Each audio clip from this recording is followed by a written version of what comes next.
Next हम solve करने वाले हैं प्रैक्टिस क्वेश्चन। प्रैक्टिस क्वेश्चन के अंदर मुझे रिक्रिएट करना है following elements using the given CSS, यानी इस तरीके का कुछ हम क्रिएट करने वाले हैं अपने एचटीएमएल सीएसएस को यूज करके। एक तरीके से हम traffic light type structure create करेंगे और यहाँ पर देखने से पता चल रहा है ये मेरा एक बॉक्स है जिसके अंदर 3 इंडिविजुअल लाइट्स मुझे दिखाई दे रही है और उनके इंडिविजुअल कलर्स है। अब इसके लिए मुझे क्या करना है, सिंपली सारी इंस्ट्रक्शंस को फॉलो करना है। कुछ ऐसे खास टेंशन लेने की जरूरत नहीं है एकदम से कि ये क्या दिखा रही है और कैसे बनाएंगे, सिर्फ इंस्ट्रक्शंस को फॉलो करना है। सबसे पहले क्या करना है प्रैक्टिस क्वेश्चन में, create a div and 3 sibling divs inside it, यानी मुझे एक डिव को क्रिएट करना है और इसके इनसाइड में अंदर की तरफ 3 सिबलिंग डिव्स को क्रिएट करना है। सिबलिंग डिव्स यानी जो एक के बाद एक क्रिएट होंगे। तो एक मेरा आउटर डिव हो जाएगा, इसको अच्छे से बना लेते हैं। एक ये मेरा आउटर डिव होने वाला है एंड इसके अंदर मैं क्या करूंगी, 3 डिव्स को क्रिएट करूंगी। तो ये मेरा एक डिव हो जाएगा, ये मेरा दूसरा डिव हो जाएगा, ये मेरा तीसरा डिव हो जाएगा। अभी मैंने जो बनाया है आपको अलग अलग साइजेस के दिख रहे होंगे, बट जब CSS HTML से इनको बनाएंगे तो ये तीनों इक्वल साइज के होंगे। तो अभी HTML के अंदर हम ये वाला पार्ट लिखते हैं। मैंने क्या किया, एक index.html के साथ स्टार्ट किया। इसके अंदर कुछ बेसिक चीजें कर लेते हैं। यहाँ पर इसको मैं नाम दूंगी प्रैक्टिस क्वेश्चन और बॉडी के अंदर मैं शुरुआत में एक डिव क्रिएट करने वाली हूँ। डिव के अंदर मुझे 3 डिव्स को क्रिएट करना है। ये मेरा फर्स्ट डिव हो गया, ये मेरा सेकंड डिव हो गया एंड अब मैं क्रिएट कर दूंगी अपना एक थर्ड डिव। इसको कर लेते हैं सेव। साथ के साथ एक style.css मैंने बनाई हुई है पर दोनों को लिंक नहीं किया, तो इनको लिंक कर लेते हैं। लिंक करने का फॉर्मेट आई होप आप सभी को अभी तक याद हो गया है।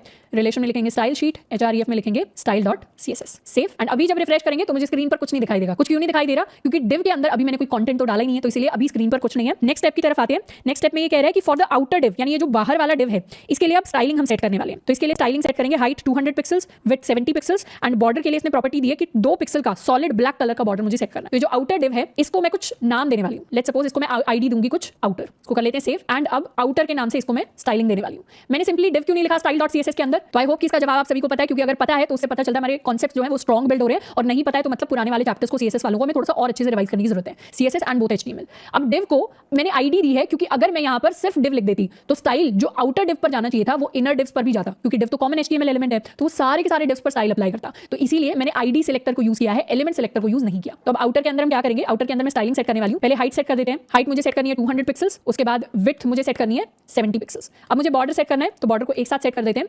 2 पिक्सेल्स का मुझे सॉलिड ब्लैक कलर का बॉर्डर सेट करना है। इसको कर लेते हैं सेव एंड रिफ्रेश। तो अब मेरे पेज में मुझे आउटर डिव की बाउंड्री दिखाई देने लग गई है। अब बात करते हैं नेक्स्ट चीज की। नेक्स्ट मुझे बताया गया फॉर द इनर डिव, तो यहाँ पर आउटर की जगह मेरे पास इनर डिव होने वाला है कि इनर डिव के लिए set the following styling. Following styling में क्या होगा, सबसे पहले डिव के लिए मैं हाइट सेट करूंगी, उसके लिए विड्थ सेट करूंगी एंड बॉर्डर को सेट करेंगे 2 पिक्सल का दोबारा से सॉलिड ब्लैक बॉर्डर। तीनों के तीनों इनर डिव्स के लिए एक साथ ये चीज मुझे सेट करनी है। तो जब मल्टीपल चीजों के लिए एक साथ चीज सेट करनी होती है तो कौन सा सेलेक्टर यूज करते हैं, या तो मैं एलिमेंट सेलेक्टर यूज कर सकती हूं, पर एलिमेंट सेलेक्टर यूज किया तो बाहर वाले डिव के लिए भी स्टाइलिंग सेट हो जाएगी। तो इसीलिए मैं इन तीनों डिव्स को एक क्लास के अंदर डालने वाली हूं।